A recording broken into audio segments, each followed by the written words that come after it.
SIR নিয়ে না একদম টেনশন করবেন না। সহজ পদ্ধতি আমি বলছি, যারা বিএলও ওদের সঙ্গে আমি মিটিং করেছি, জেনেছি, বুঝেছি। এসআইআর সহজ নিয়ম হলে একটা ফর্ম দেবে, ফর্মটা প্রথম জেরক্স করে দেবেন।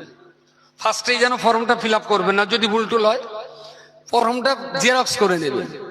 আর ওর যেটা জরুরি, আপনার নাম থাকা, আপনার বাপ মা, দাদা দাদি, নানা নানি, কজন হলো ভোট? 7 জন। আপনি, বাপ মা, দাদা দাদি, নানা নানি, এই 7 জনের কোনো একজনের নাম 2002 ভোটার লিস্টে যদি থেকে থাকে আর কিছু আপনার লাগবে না। লাস্ট সুন্দর দুটো ছবি তুলে দেবেন, যে ছবিটা ওতে দেবেন পরবর্তী ভোটার আইডি কার্ডে সেই ছবিটাই আসবে। যেন আবার ঘরের ভেতরে ছবি তুলবেন না, এখানে ছবি তুলে দেখা পেছনে ছায়া ঝুলতেছে, যেন ওর ওইরকম না হয়। মুসলমানের ছবি তো আমার খুব টেনশন আছে।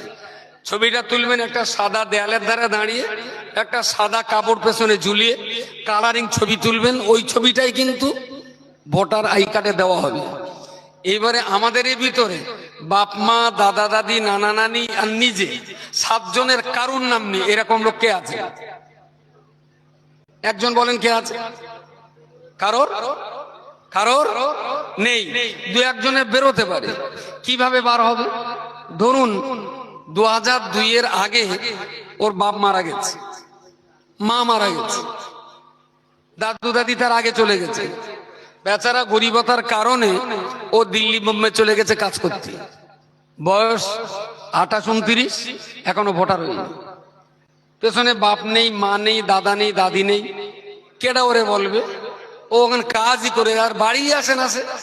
এইরকম কিছু প্রবলেম হতে পারে।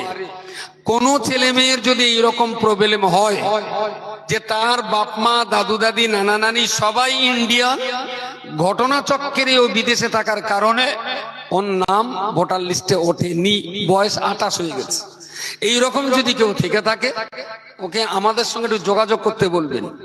ওর পুরনো সেই সব রেকর্ডগুলো তুলে কোর্টে এফিডেভিট করে, এসডিপি এর সঙ্গে আলোচনা করে, ভিডিওর সঙ্গে আলোচনা করে ওদের আবার জায়গায় আনা যাবে।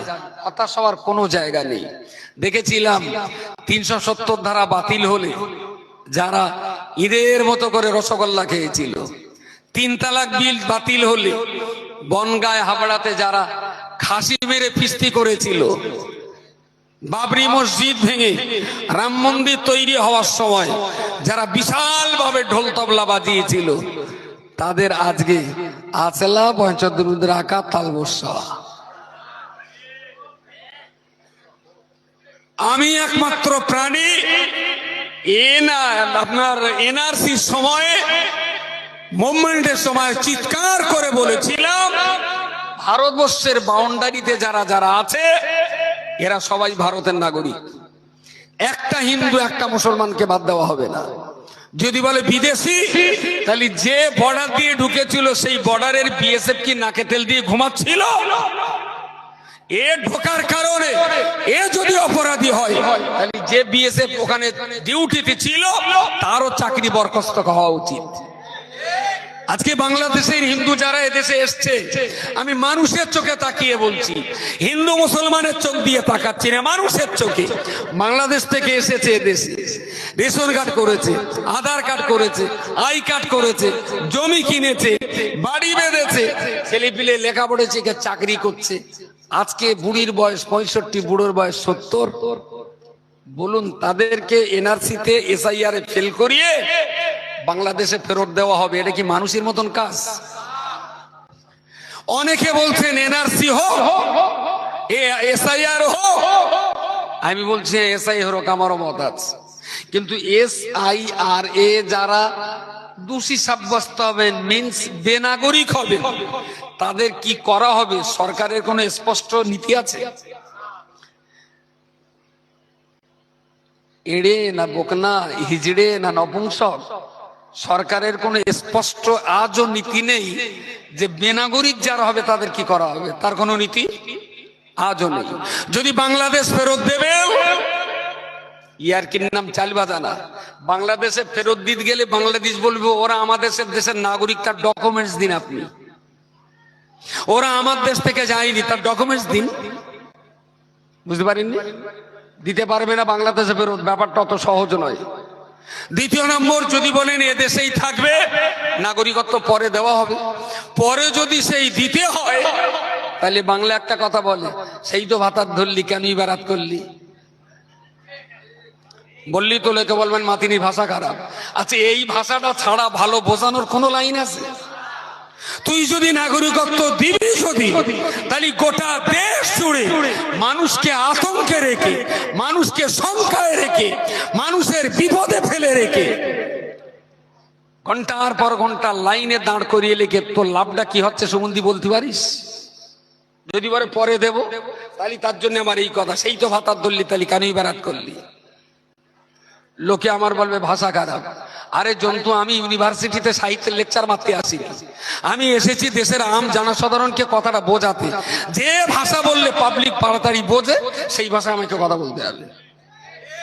আচ্ছা, এই খারাপ ভাষাটা বলে যত তাড়াতাড়ি বুঝেছেন, ভালোবাসা বলে দিকে এত তাড়াতাড়ি বোঝানো যাবে? নাম্বার 3, যদি বাংলাদেশে না দেওয়া যায়, তাহলে এদের রাখতে হবে। আর যদি রাখতেই হয়, তাহলে নাগরিকত্ব দিতে হবে। যদি নাগরিকত্ব দিতে হয়, তাহলে এত ধানাসি মারা হচ্ছে কেন? নাম্বার 4, যদি বলেন তাদের নাগরিকত্ব দেওয়া হবে না, কিন্তু তারা থাকবে। নাগরিকত্ব দেওয়া হবে না মানে ভোটার অধিকার থাকবে না, শিক্ষার অধিকার থাকবে না, স্বাস্থ্যের সুযোগ পাবে না, রেশন পাবে না। তারা এদেশে শুধু বাস করবে, মানুষ হিসেবে থাকবে, দেশের কোনো সুযোগ তারা পাবে না। Very good. পশ্চিমবঙ্গে 9 কোটি মানুষ, 9 কোটি মানুষ। মোদির বাচ্চার কথা মতো যদি 1.5 কোটি বাংলাদেশি হয়, আর এই 1.5 কোটি বাংলাদেশি যদি শিক্ষা, স্বাস্থ্য, ভোটাধিকার কোনো কিছু পরিষেবা না পেয়ে, তার মানে দেশের কোনো সুযোগ পাবে না, তুমি খাটো খাও।